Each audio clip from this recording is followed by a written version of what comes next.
There is a demand for label-free biosensors, cheap disposable sensors for point of care, maybe also for home care diagnosis. And I think one way to approach this is by integrated circuit technology. And we are doing this by using semiconducting nanowire as a front-end sensor. The semiconducting nanowire works as a field effect transistor, and it's a concept which is very well known. It has been researched on 20 years ago already, and it's based on the detection of charged analytes on a surface. And just indicated here, a field effect transistor which has a gate open to the liquid. There is some functionalization. The functionalization is needed to get the specificity. And in the liquid, you have some analyte, which in this case is now labeled as a charged analyte.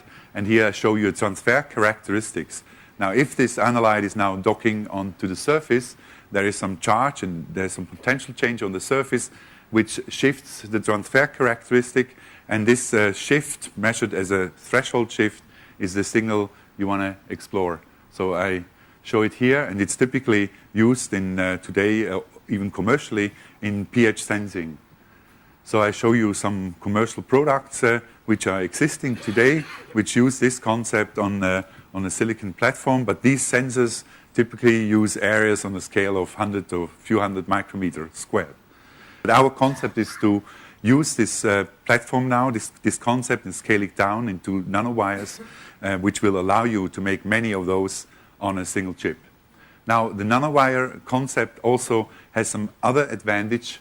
If you think in terms of sort of scaling to the ultimate, then you can think of a one-dimensional channel. And if on this one-dimensional channel you have just there's a current flow, and if the analyte is just docking at one position, doesn't really matter where, it can shut off the conductance to a great extent.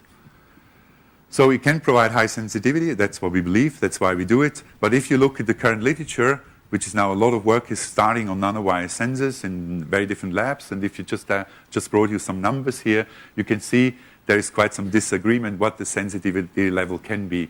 For example, there are numbers from, say, nanomolar, even down to attomolar.